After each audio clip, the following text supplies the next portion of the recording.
Qu'est-ce que c'est que le Lean, dont on entend beaucoup parler? Très simplement, Lean, c'est, en anglais, vous voyez, c'est comme les lévriers, les bus Greyhound. Lean, c'est agile, c'est rapide, c'est musclé aussi. Enfin, c'est un terme très bien en anglais, qui a une caractéristique, c'est qu'il ne se traduit dans aucune autre langue au monde. Pour définir très brièvement le Lean, c'est essentiellement deux choses. La première, c'est le Kaizen, et la deuxième, c'est ce qu'on appelle le respect. Le Kaizen, c'est améliorer son propre poste de travail pour développer ses compétences et pour développer sa jugeote.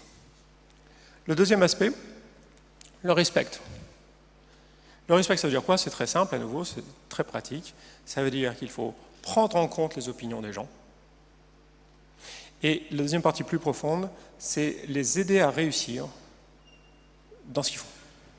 Comme le Lean est une démarche très de terrain, qui part du concret, c'est plus facile de commencer par le Lean en production, c'est plus naturel. Puis une fois qu'on a nettoyé toutes les bêtises qu'on peut faire en production, une fois qu'on suit nos standards, une fois qu'on est plus précis en production, on vient faire venir les ingénieurs de manufacturing engineering et puis on leur montre les difficultés qu'on a avec leurs installations et on fait du Kaizen dessus. Puis une fois qu'on a résolu les problèmes de manufacturing engineering, c'est plus facile de faire venir les ingénieurs de développement en disant « mais vous savez, votre produit, on ne sait pas le faire pour telle et telle raison et on va faire du Kaizen dessus ». Donc effectivement, le plus souvent, on se retrouve en train de commencer par le Lean en production, ce qui nourrit la réflexion sur le Lean en manufacturing engineering, ce qui nourrit la réflexion sur le Lean en développement. Tout ceci n'empêche pas de démarrer d'emblée, comme vous le dirait Olivier, une démarche en Lean en développement et de faire que les deux convergent. Alors on va vous présenter 6 idées fortes. La première, ce sont les retours financiers. Pourquoi est-ce qu'on fait ça? On ne fait pas ça pour le plaisir. On fait ça pour d'un côté gagner de l'argent et de l'autre côté offrir des conditions de travail plus stables aux opérateurs. La deuxième, c'est en quoi est-ce que le Lean est une révolution managériale. Ne pensez pas que c'est juste un truc qu'on peut faire en plus de ce qu'on fait déjà. Il y a une vraie révolution là-dessous. La troisième, c'est le travail en équipe. La quatrième est une idée avec laquelle on a un peu de mal, mais qui, je pense, est fondamentale, c'est de revenir au fait que ce sont les gens qui font les produits. Ce sont les gens qui rendent le service, pas les systèmes. Pour y arriver, une idée forte aussi, c'est qu'on va réagir en amont sur les problèmes.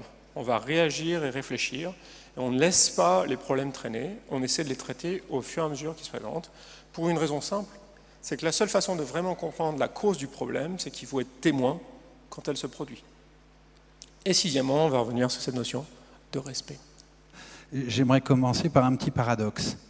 Souvent, quand on s'adresse à des gens qui s'occupent de méthodes d'efficacité, de productivité ou de Lean, on leur dit « mais ça rapporte combien ton truc ?» Parce que tu nous coûtes. Mais ça rapporte combien? En d'autres termes, et en particulier en développement, ça rapporte combien l'erreur qu'on n'a pas commise? Eh oui, l'objectif, c'est de ne pas en faire. C'est très difficile à chiffrer. Ça a rapporté combien de se bolider dès les phases amont pour accroître le savoir-faire et le savoir-faire technique de l'entreprise? C'est extrêmement difficile à chiffrer. En particulier tout ce qui se situe sur la chaîne de valeur du savoir des équipes. Ce qui se passe en développement, c'est pas tout à fait comme à l'usine. Et vous le savez bien, les objets ne défilent pas à la même vitesse. Hein, vous en avez 1, 2 ou 3 par an. À l'usine, c'est 1 toutes les 55 secondes, par exemple. Les processus ne sont pas aussi linéaires qu'ils peuvent l'être dans une unité de production. Et là, vous avez un souci avec la gouvernance technique. Vous pouvez vous voter tous les plus beaux processus du monde à l'issue d'une étude d'optimisation. Si la gouvernance technique de l'entreprise ne suit pas, vos progrès tomberont dans l'eau. Donc là encore, un lien avec le Lean Management. Attention, il faut que la gouvernance technique suive et qu'on suive effectivement les processus qu'on s'est votés. Le grand changement du Lean, en conception, c'est particulièrement important parce que bien souvent, le travail d'ingénieur est déjà bien compliqué. Donc il se dit déjà, si j'ai bien fait mon travail, c'est déjà bien. Tandis que l'idée qu'on est en train d'introduire en conception, c'est qu'il ne s'agit pas que de bien dessiner la pièce ou de bien concevoir la fonction.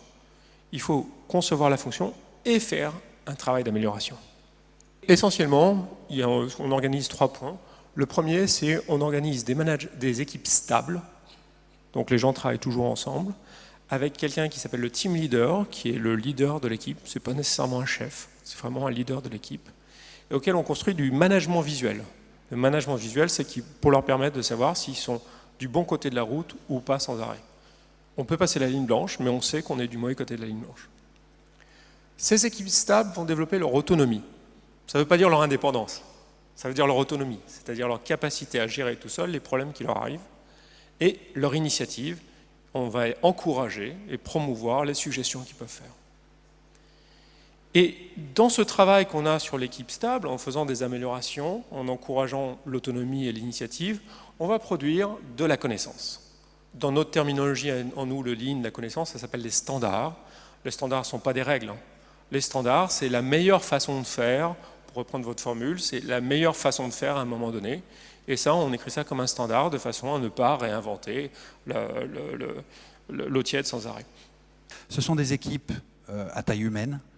Quand je dis à taille humaine, c'est de l'ordre d'une vingtaine de personnes, avec un team leader, un manager, un patron, un lieu, et elles sont, dans l'immense majorité des cas, dédiées au service des projets. Et là, on rentre dans une des spécificités du Lean Product Development par rapport au Lean Manufacturing, qui est que on doit s'adresser à la matrice, la fameuse matrice métier-projet.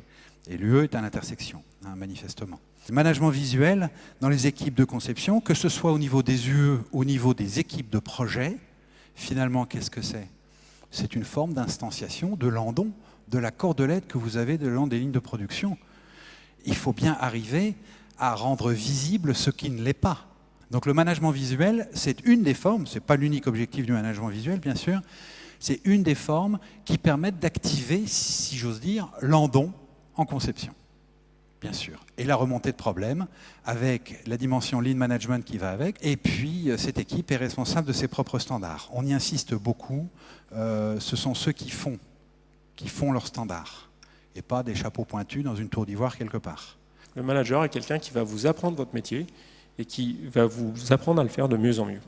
Donc, un exemple qu'on va vous donner, c'est la notion de Chief Engineer. L'ingénieur en chef, c'est aussi un système. Et un système d'entreprise qui, du début à la fin du projet, est le garant de l'ajustement du projet aux besoins exprimés et perçus de ce que le client souhaite et des attentes marché.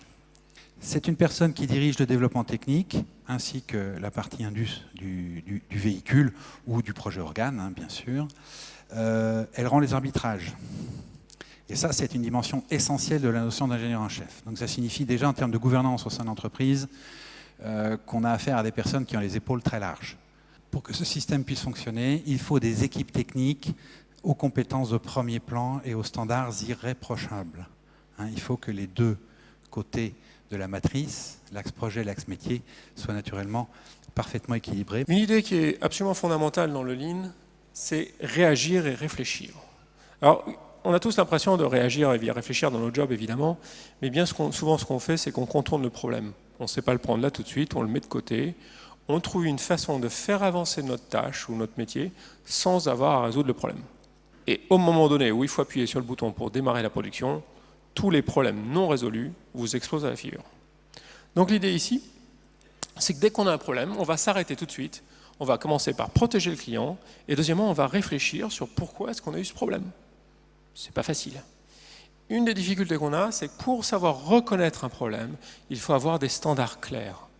Donc je reviens sur l'image de la route, il faut qu'on puisse voir de façon évidente si on est du bon côté de la route ou pas, et qu'on ait une visibilité sur le fait qu'on est du mauvais côté de la ligne blanche.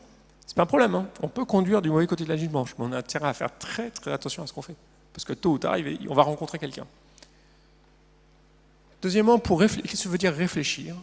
Réfléchir, ça veut dire explorer les problèmes en profondeur. On n'arrive pas avec des idées idéologiques et toutes faites, c'est qu'on va apprendre une technique particulière qui est d'investiguer, d'aller voir sur le terrain, souvent d'expérimenter, c'est pas juste de remplir des feuilles de papier avec la résolution de problèmes, c'est d'essayer les choses. Et en fait, le Kaizen, bien souvent, est une façon non pas de résoudre le problème, mais de mieux le comprendre. L'ingénieur lambda, il est payé pour pondre une solution vite, surtout pour rassurer son patron. L'image que vous voyez là, l'image classique, quand on parle de cette baie, c'est celle de l'entonnoir. Cette phase ici est celle du concept figé, à partir de laquelle on va engager une exécution de conception de détail, fluide et sereine. parce que dans cette partie-là, qui est la partie étude de concept, on aura pris soin d'étudier soigneusement un ensemble d'alternatives, les sets du set-based, en anglais, un ensemble d'alternatives concurrentes qui seront graduellement épurées et éliminées pour ne retenir que celles qui vont rester cohérentes pour une solution optimale, pour s'accorder avec la voix du client. Le set-based constitue, dans la façon qu'on a de le mener, une assurance contre les risques. Pourquoi? Parce qu'on poursuit simultanément plusieurs alternatives afin de disposer aussi de solutions de secours. En tant qu'ingénieur, vous le savez bien, développer un truc franchement innovant sans filet, on n'est pas à l'aise. Il y a les délais derrière. Donc si on sait qu'on a en parallèle les alternatives backup qui permettent, si jamais la solution innovante ne peut pas aboutir à la fin du processus d'évaluation, qu'on peut se retourner vers la solution de backup, alors là, naturellement, on peut envisager les choses avec beaucoup plus de sérénité. C'est tout à fait important. Donc, pour conclure, on va revenir sur la notion de respect. Et en fait, que pour que tout ça marche, il faut qu'on ait un changement culturel profond, qui est une culture de résolution des problèmes. Et évidemment, pour que les gens découvrent leurs problèmes, s'attaquent à leurs problèmes, les résolvent, ce qu'il faut qu'on ait, c'est une dimension militante. Il y a un truc dogmatique dans Lean, c'est que l'employé est non coupable. L'employé est non coupable, ce n'est jamais de sa faute, même quand c'est de sa faute. C'est forcément un problème du management, c'est un problème d'explication, c'est un problème de formation, c'est un problème de savoir travailler avec les autres. Mais je voudrais finir sur cette idée. Ce qui fait que le Lean Management est radicalement différent, c'est qu'on va travailler sur la résolution de problèmes, l'amélioration continue, avec une approche des gens qui est de dire, écoutez, quoi qu'il arrive, vous avez l'espace de faire des erreurs. On préfère quand vous faites des bonnes erreurs, c'est-à-dire des erreurs qui nous permettent d'apprendre, que des erreurs bêtes, qui sont juste bêtes. Mais vous avez cet espace pour faire des erreurs, parce que c'est en faisant des erreurs qu'on apprend. Et la seule façon dont on va progresser, c'est résoudre des problèmes. Et pour qu'on puisse résoudre les problèmes, il faut bien que vous vous sentiez libre et sans risque au moment de dénoncer et de révéler les problèmes.